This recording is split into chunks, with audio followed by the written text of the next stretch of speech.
네, 안녕하세요. 이원재입니다. 김문수 후보 흑역사가 하나 드러났는데요. 이거 살짝 제가 말씀드리고 있다가 자세히 얘기할게요. 작년 12월 3일에 우리가 모두 충격받았던 그 사건, 계엄군이 국회로 난입한 사건이 있었죠. 그런데 사실 그 전에 국회 난입 시도 사건 오리지널 버전이 있었다고 합니다. 그게 바로 김문수 현재 후보, 당시 자유인이 수괴였던 그런 사건이었다고 하는데요. 그 현장에서 아주 자극적인 이야기도 해서 상당히 이제 그 화제가 될 법도 한데 지금 모르셨죠? 많은 분들이 모르고 계신 것 같습니다. 이 이야기 오늘 뉴스토마토 끝장 뉴스에서 전해드리도록 하겠습니다. 그리고 그 김문수 후보가 어젯밤에 윤석열 계엄을 가장 적극적으로 옹호했던 윤상현 의원 공동선거대책위원장으로 위촉했습니다. 그 자세한 이야기 이게 어떻게 다 연결이 되는 건지 뉴스토마토 끝장 뉴스 5월 27일 화요일 라이브 오늘 시작하겠습니다.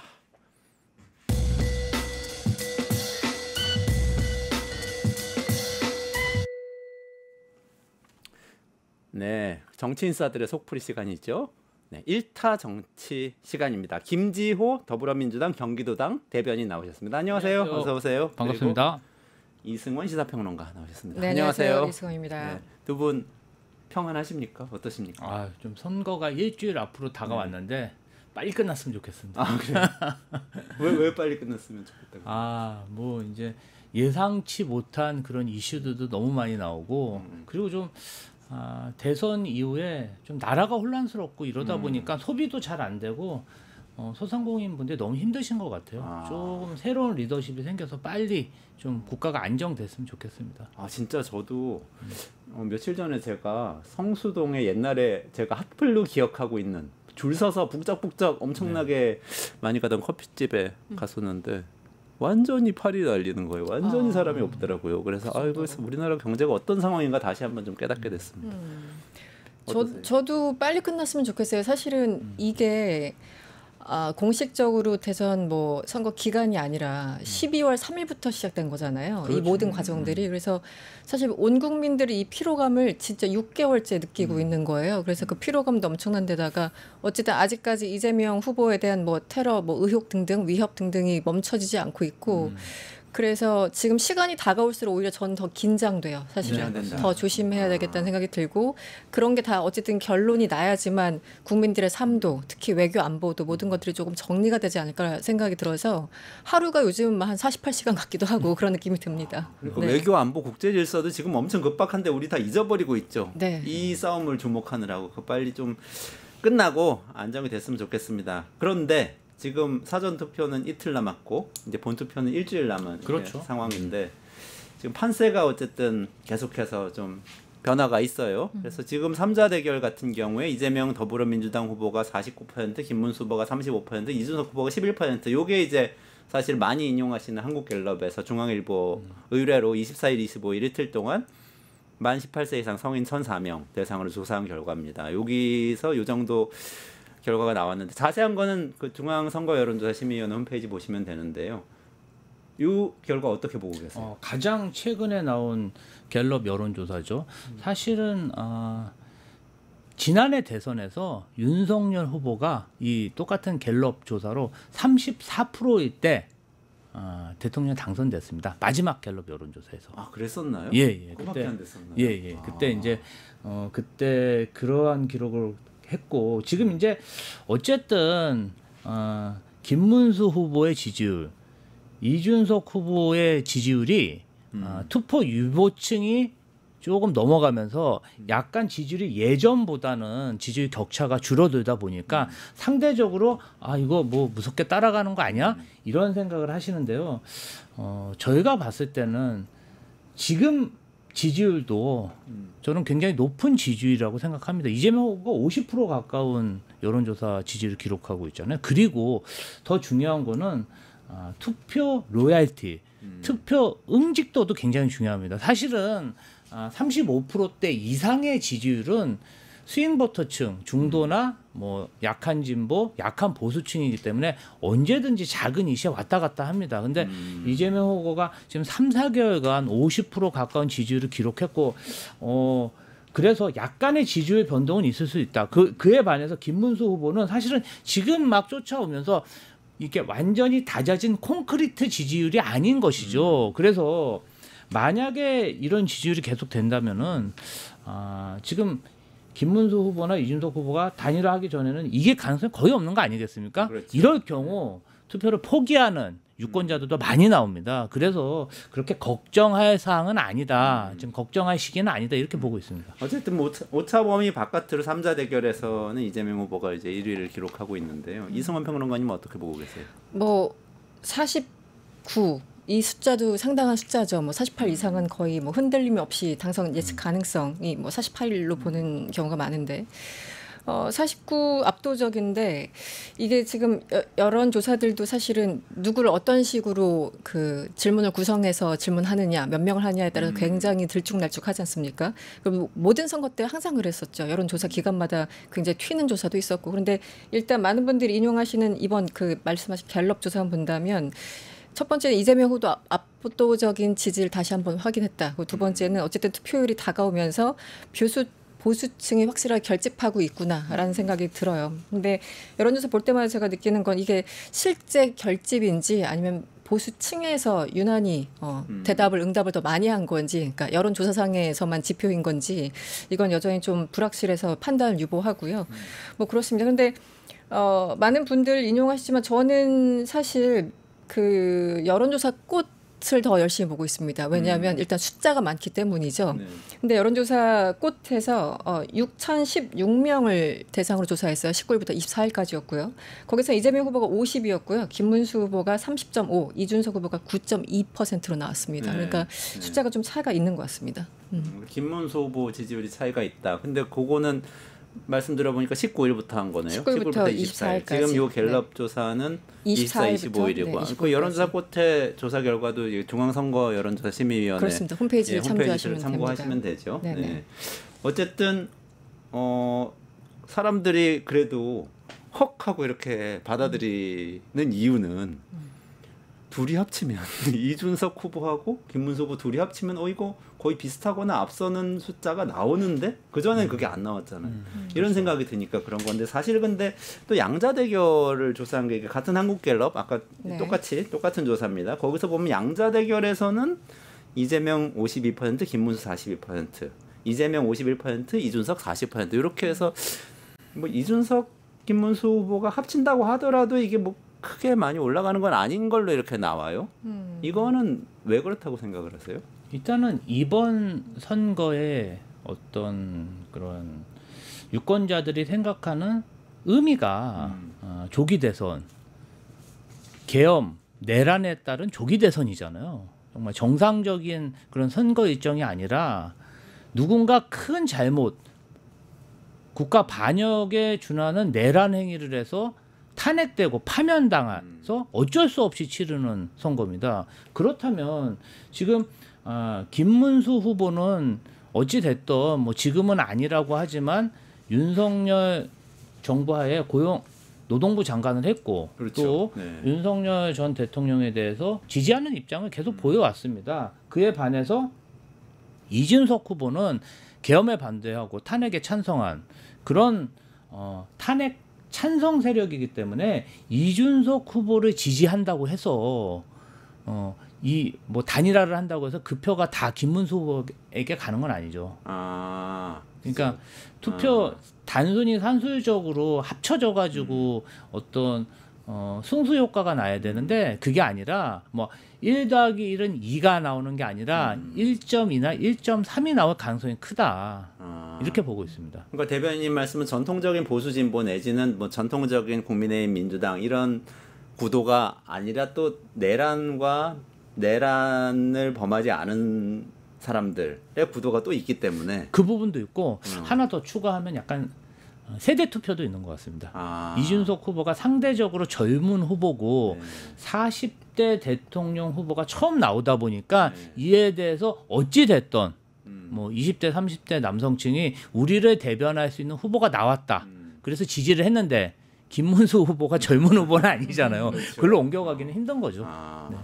이번에 보면 글쎄요. 저는 이준석 후보 얘기를 계속 해야 하는 건지 사실 잘 모르겠습니다만 뭐 어쨌든 얘기가 나왔으니까 지금 김문수 후보 쪽으로는 이준석 표가 안 간다라는 여러 가지 뭐 통계나 혹은 여론조사 보면은 이제 그런 거죠. 말씀하신 것처럼 내가 아무리 보수 늘 뭐 이쪽 국힘을 찍었던 유권자지만 내란 세력까지는 못 찍겠다라는 어떤 그런 딱 그 레드라인 혹은 방화벽이 있는 것 같아요. 근데 저는 이게 일종의 과거 그 윤석열 씨와 이준석 당시 당대표 간의 어떤 대결 구도에서 온 일종의 완벽한 착시 현상이라고 생각을 하는데 제 눈에는 이준석과 윤석열이 큰 차이가 없거든요. 뭐 명확하게 12월 3일 내란 당시 어쨌든 뭐 여러 가지 이유를 댔지만 그 계엄 해제안 투표를 하지 않았습니다. 밖에서 소리만 지르고 있었죠. 그리고 허은하 개혁신당 대표 축출할 때 그 과정들을 보면 엄청나죠. 네, 이준석이 쫓겨날 때와 허은하가 쫓겨날 때 글쎄 큰 차이를 전 못 느꼈습니다. 그래서 윤석열과 이준석의 차이를 모르겠고 그 당, 그러니까 국민의힘과 이준석의 어떤 정치적인 실체에 있어서 커다란 차이를 못 느끼기 때문에 저는 표가 뭐 많이 안 간다라는 것 자체는 어쨌든 여러 가지 좀 착시 현상에서 오는 것이 아닌가라는 생각이 들고 저는 다시 한번 이번 선거의 성격을 조금 생각해 주셨으면 좋겠어요. 이거는 그냥 민주당 이재명을 찍는 선거가 전 아니라고 생각합니다. 지금 내란 수사 이제 겨우 시작하고 재판 받기 시작했고 결국은 내란 세력을 옹호하느냐 그렇지 않느냐 이 나라 공동체를 유지하느냐 그렇지 않느냐의 선거이지 민주당과 이재명의 선거가 아니거든요. 저는 그 부분에서 이 좀 착시 효과가 좀 사라지고 제대로 된 투표가 이루어졌으면 하는 바람입니다. 네. 그래서 사실 뭐 이준석 후보는 그럼에도 불구하고 뭐 조금 전에 또 긴급 기자회견을 했더라고요. 그래서 바로 한 내용은 기자회견 참 잘해요. 그 긴급 기자회견 잡는 게 또 뭐 약간 굉장히 또 뭐 타이밍을 보는 것 같기도 하고. 굉장히 네. 어떻게 보면 이제 언론을 잘 활용하는 거죠. 긴급하면 그렇죠. 언론이 속보를 이렇게 띄워주고 하니까 그럼 네이버에도 이제 속보를 뜨고 노출되는 데는 뭐 그런 데는 재능이 있는 것 같아요. 근데 어쨌든 단일화 절대 안 한다 이 얘기를 다시 한번 한 거거든요. 그래서 그런지 국민의힘에서는 지금 뭐 전략을 좀 바꾼 것 같기도 해요. 단일화를 하자고 계속 얘기하던 스탠스에서 갑자기 이준석 찍으면은 이재명이 된다. 이런 얘기를 지금 하기 시작한 것 같아요. 어떻게 보고 계세요? 권성동 원내대표가 그 얘기했어요. 그 단일화 필요성은 크지만 이 후보 결단이 필요한 상황에서 너무 초점 맞추는 건 적절하지 않다. 이렇게 얘기하고 김재원 그 김문수 후보 비서실장 더 측근인데 이분이 이제 지금 이준석 후보가 보수 분열의 책임을 감수하겠냐 이렇게까지 지금 얘기를 하기 시작했습니다. 일단은 국민의힘하고 이준석 후보가 단일화 이슈를 띄우면서 어찌 됐든 국민의힘 지지층도 결집시키는 데 성공했고 이준석 후보도 제3 후보로서 언론의 주목을 받는 데 성공했습니다. 그런 것들이 사실은 매스미디어에 노출되고 이목을 끌면서 지지율이 올라간 부분도 분명히 있거든요. 분명히 있습니다. 그러다 보니까 사실은 둘 다 예를 들면은 김문수 후보 같은 경우는 이번 계엄이나 내란 책임에 벗어나지 못했을 텐데 단일화 이슈를 띄면서 그 책임론에서 좀 벗어난 거죠. 대중을 좀 속이는 그런 효과가 있었고 양 후보 다 단일화 논쟁으로 큰 이득을 봤다. 근데 지금 상황에서 내일 모레 사전 투표가 진행되지 않습니까? 근데 사전 투표 전에까지 단일화가 안 된다면 사실상 단일화가 사기쇼라는 게 밝혀지기 때문에 오늘쯤에는 단일화가 안 될 수도 있다는 뉘앙스로 뭔가 좀 밑밥을 깔아놔야 우리가 단일화 하려고 노력했는데 뭐 그게 뭐 사기치려고 그런 게 아니라 충분히 노력은 했다. 안 될 수도 있다. 이렇게 좀 밑밥을 깔아놓는 거라고 보이고요. 이준석 후보, 김문수 후보 단일화 이슈로 충분히 본인들의 어떤 지지층을 결집했기 때문에 지금 굉장히 득이양양한 것 같습니다. 저는 그 윤석열 대통령이 제1호 이재명 후보의 선거운동원이라고 생각을 하고 이준석 후보의 제1호 선거운동원들은 국민의힘입니다. 네. 저 밑에 거의 뭐 1% 저 밑에서부터 쭉쭉 올라온 게 이준석의 힘이 아니라 전 국민의 힘이라고 생각해요. 그것도 단일화 이슈로. 그래서 저는 제가 뉴스 소비하면서 왜 이게 메인에 떠있어야 되는지 모르겠다. 기사로서의 가치가 없다고 누누이 말씀드렸던 게 두 가지가 있는데 윤석열이 탈당을 하든 말든 그게 무슨 대단한 뉴스야. 두 번째는 이준석과 단일화 그게 무슨 대단한 뉴스야 라고 하는데 일반적인 시선과 제가 너무 이렇게 격차가 심한 건지 모르겠는데 지금 모든 뉴스를 덮고 있죠. 근데 생각해 보시면 지금 국민의힘 쪽의 뉴스는 뭐 어떤 공약이 떠오르거나 어떤 특정한 저 당의 어떤 성격이 떠오르는 게 아니라 처음에는 윤석열이 탈당하느냐 아니면 퇴출하느냐로 시끄러웠죠. 그리고 부정선거 논란 여전하죠. 그리고 이제 단일화 이 세 가지밖에 없습니다. 그러네요. 국민의힘 하면 윤석열 부정선거 단일화인 거예요. 그럼 나중에 어쨌든 패배할 거라고 저는 예상하는데 패배하고 나면은 니네들 뭐 했니? 라고 물어보면 참 답이 없을 것 같다는 생각이 들어요. 그래서 권성동 그 지금 뭐 대책위원장인가요? 공동선거 대책위원장. 그래서 일종의 출구 전략을 하는 것은 아닌가. 그리고 충분히 명분은 되죠. 이미 이준석한테 하자고 그렇게 했는데 이준석이 안 했기 때문에 우린 졌어도 사실상 이준석의 탓이다. 이렇게 뭐 부담을 주어질 수도 있는 것이고. 그래서 여러 가지 포석으로 깔고 있는 것 같습니다. 그러고 보니까 예전에는 뭐 YS DJ 단일화 얘기할 때 거슬러 올라가면 그때부터 시작해서 뭐 DJ 뭐 JP, 김종필, 김대중 얘기하고 뭐 정몽준, 노무현 할 때까지도 그래도 뭔가 정책이나 명분이 있었어요. 그러니까 정몽준, 노무현은 보수 진보 뭐 사회 정책은 다르지만 둘 다 통일을 지향한다. 정몽준은 보수였지만 또 통일은 하자는 쪽이었거든요. 뭐 이런 그런 거라도 있었는데 지금은 그런 얘기가 없네요. 단일화하면서 그냥 단일화를 하자는 얘기만 하지 내용이 없어. 내용이 없죠. 네. 정치가 명분인데 예전에 보수 정당은 그래도 국민들 보는 눈이 있어서 명분이라도 이렇게 좀 앞세워서 물론 이제 어떻게 보면 야합이죠. 그렇지만 보이는 포장이라도 했었는데 윤석열 대통령이 대통령 되면서 그런 명분이고 뭐고 그냥 나 하고 싶은 대로 하고 아예 뭐 이게 너무 이렇게 극명하게 바뀌니까 사실은 뭐 원초적 정치를 하고 있나? 그냥 하고 싶은 대로 그냥 움직이는 대로 이렇게 정치를 하니까 사실은 좀 낯설을 때가 많습니다. 국민들 보기에도 좀 저희 정치인으로서 부끄럽죠. 그러니까 어떻게 보면 사람이 여러 가지 사람도 다 본능이 있고 그렇지만 욕망이 있고 그렇지만 다 옷을 입고 다니고 점잖게 얘기하려고 그렇죠. 하고 마음속에 막 분노가 들 거라도 웃으면서 뭔가 맞아요. 얘기를 전달하려고 그런 게 있는데 그러니까 없어진 것 같아요. 요새는 정치가. 막 갑자기 뭐 예를 들면은 한덕수, 김문수 그 전에는 뭐 김덕수 을지문덕하다가 갑자기 단일화하자니까 당신 왜 출마했어? 막 이렇게 나오잖아요. 그러니까 예전에 저도 DJ랑 JP랑 연합할 때, 그러니까 저의 첫 선거는 개인적으로 97년 김대중 대통령 당선되던 그 해가 제가 나이가 그래서 네네네. 그 당시 첫 이회창 대선 김대중 대선 이회창 김대중이었죠. 그래서 그 당시 뭐 이제 정책을 보면 뭐 그런 고민거리를 그래도 국민들한테 던져주잖아요. 뭐 남북 간에 이걸 연합제로 가야 돼, 뭐 연방제로 가야 돼, 뭐 그런 것부터 굉장히 심오하고 좀 어려운 정책부터 우리 일상에 그 맞닿는 그런 이야기까지. 근데 그런 정치를 어쨌든 90년대 후반부터 지금까지 쭉 봐온 저로서는 최근에 토론을 보면은 거의 봉숭아 학당 같은 느낌이 드는 거예요. 그리고 이재명 후보한테 좀 미안합니다만, 또 참고로 또 권영국 후보한테 미안합니다만, 도대체 정책이 있는 건지 무슨 얘기를 하려는 건지 국민들한테 공감대를 사는 게 아니라 내가 한 대 때렸어 이겼어 거의 이런 식의 수준인 거잖아요. 그러니까 국민들한테 걱정거리만 오히려 쌓이게 하는 그런 후보들의 수준이어서 지금 참 보는 사람들이 안타깝죠. 네, 그런 상황 같아요. 정치가 진짜 없어진 것 같아요. 그러게요. 네. 근데 이런 와중에 또 사실은 아까 단일화 얘기하면서 국민의힘 김문수 후보가 그래도 이전에 윤석열 씨의 계엄이나 탈당 뭐 이런 문제에서 조금 잊혀지면서 다시 부상하는 거일 수도 있다. 전략적으로 그런 말씀 주셨는데 거꾸로 어제 저녁에 윤상현 의원을 공동선대위원장으로 또 위촉을 했더라고요. 윤상현 의원은 가장 중요한 윤석열 씨 계엄의 옹호자였던 거 아닌가요? 어떻게 보세요? 이게 좀 전략이 어떻게 되는 거예요? 국민의힘에서는 나름대로 변명을 하기를 용광로 선대위 한다고 뭐 각종 인사들을 다 모아서 해야 된다 이렇게 주장하고 있는데요.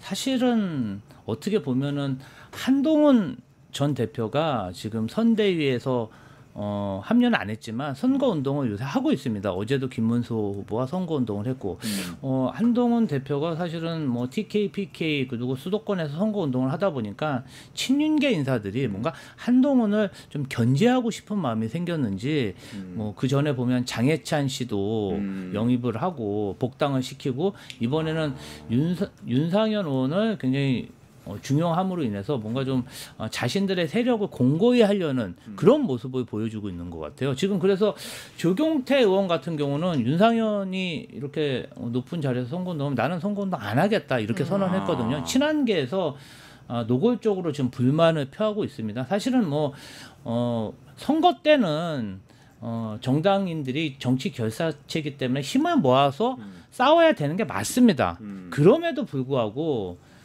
내란과 계엄 그리고 탄핵 관련해서 이것은 국가 간에 관한 것이잖아요. 정당인 개인적인 이득이 아니라 정말 대한민국 국민으로서 자격이 있나 없나를 봐야 되는 면인데 이 부분 관련해서는 한동훈 걔가 어떤 국민의힘의 기강을 잡는 부분 또 국가 간에 관한 건이라 양보하면 안 된다고 생각합니다. 말씀하시니까 또 그새 속보가 딱 들어왔네. 국민의힘 윤상현 선대위원장 임명 철회. 철회했어요? 임명은 했다가 하루 만에 어쨌든 철회를 한 건데 임명을 했다가 철회한 거죠. 말이 안 되는. 왜 갈짓자 행보는 맞고 뭔가 굉장히 혼란스러운 건 맞네요. 그 한동훈 전 대표가 뭐 기타 치고 뭐 음식 먹으면서 라방 하시다가 결국 어렵게 지난 19일부터인가요? 이 선거운동에 참여하지 않았습니까? 그런데 옷에는 김문수라는 이름도 없고 초기에는 김문수라는 이름도 잘 얘기를 하지 않다가 점점 진화해서 이제는 김문수 후보와 직접 손을 맞잡고 선거운동 하는 데까지 그거 도달하는 것도 참 며칠 걸린 것 같아요. 그렇죠. 이 국힘에서는. 근데 저는 지금 이번에 그 윤상현 지금 철회했다고 말씀을 주시긴 했지만 그걸 보면서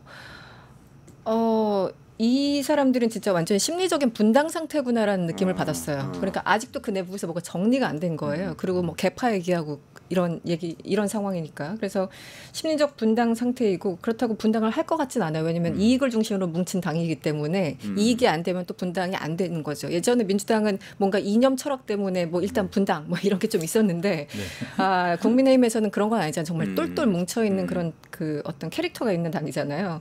그래서 거기까지는 아니지만 과연 앞으로 이 선거 이후에 저 당이 어떻게 될 건가. 물론 제가 막 걱정하는 건 아닙니다. 그럼에도 불구하고 이 심리적 분단 상태에서 뭐 하나 제대로 된 어떤 야당으로서의 어떤 견제할 수 있는 능력이나 역할 이런 것들을 과연 해낼 수 있을까. 그리고 지금 이 모든 과정도 당권 싸움의 일환이라고 저는 생각을 합니다. 네.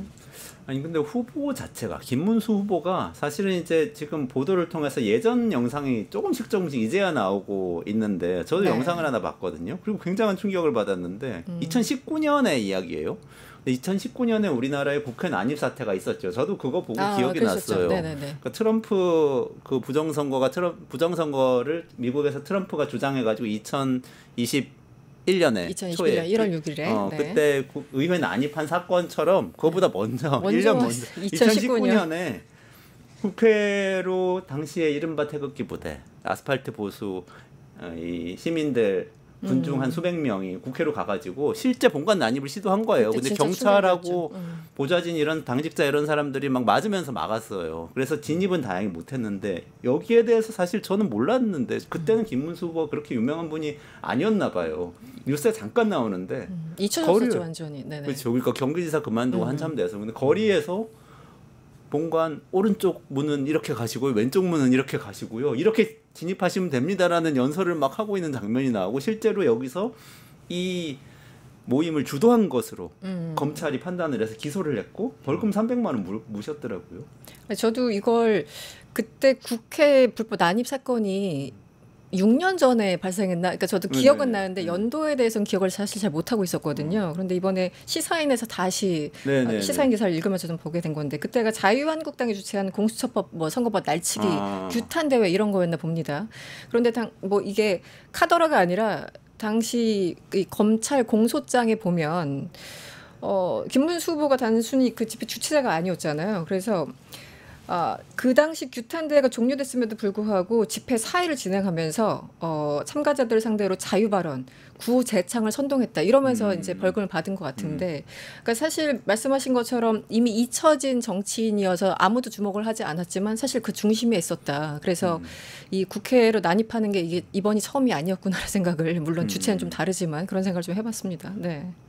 근데 TV 토론에서 그렇게 뭐 자유통일당 뭐 전광훈 목사 이런 얘기하면은 아니 그분들은 제가 모르는 분이라는 것 같은 얘기를 굉장히 좀 선을 긋는. 후보가 정광훈 목사나 고성국 씨, 그다음에 신의 한수 뭐 이런 분들하고 비슷할 정도의 극우 유튜브 생활을 하면서 돈도 엄청 많이 벌었어요. 아, 본인이 그렇죠. 맞아요. 아, 그 이분이 슈퍼챗으로 1억 넘게 돈을 받았다는 거 아닙니까? 네. 그러면 사실 극우 유튜버들의 수익, 슈퍼챗을 받는 그 수익 모델은 굉장히 극단적이고 그리고 폭력을 조장하는 발언을 통해서 슈퍼챗을 받는 그렇죠. 그런 수익 모델입니다. 김문수 후보가 여의도에 사무실 차려놓고 그 극우 유튜브에 거의 1등, 2등, 3등 수익권에 달하는 그런 극우적인 발언을 했고요.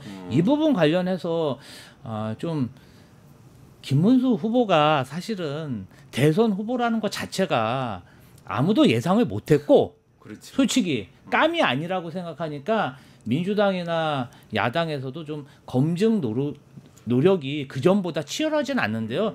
남은 선거 기간이라도 김문수 후보의 유튜브 발언만 해도 정말 망언이 태산을 이룰 거라 생각합니다. 지금 밝혀진 것은 빙상의 일각입니다.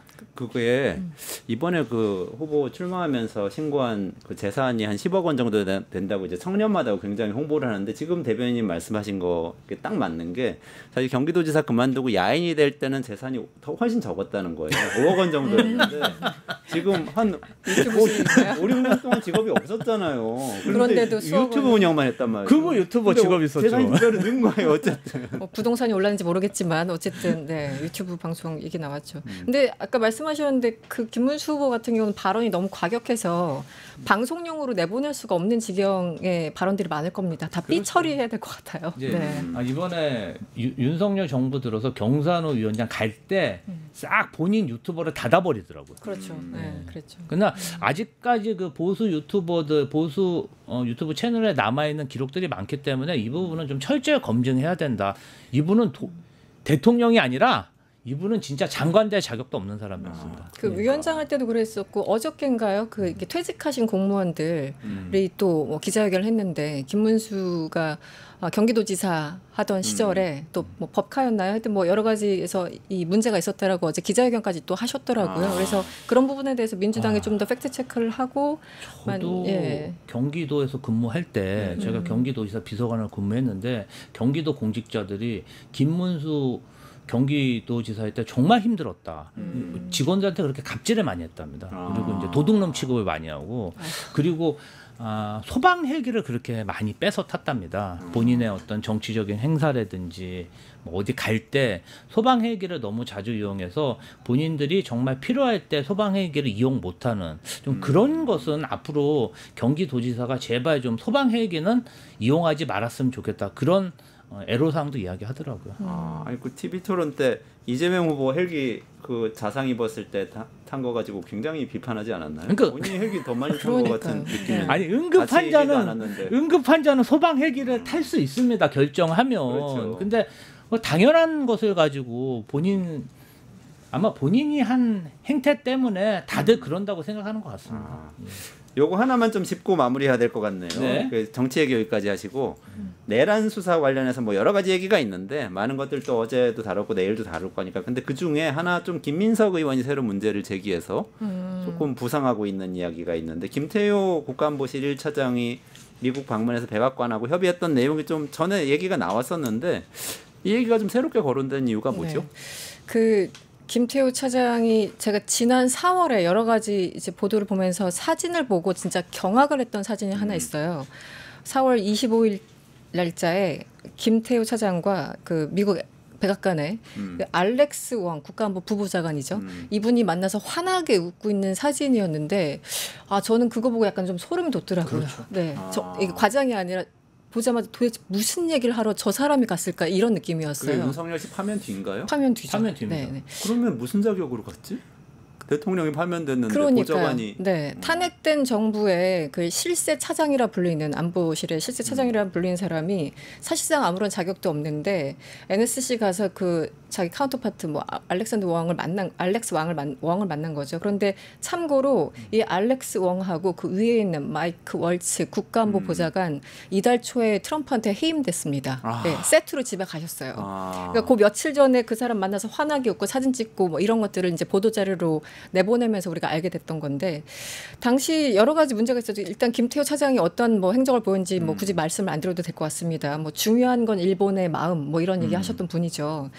더 황당한 건 그때 이 국가안보실에서 내는 보도 자료였는데 한국군과 주한미군의 역량이 더 큰 시너지 효과를 낼 수 있도록 협력 방안을 모색해 나가기로 했다.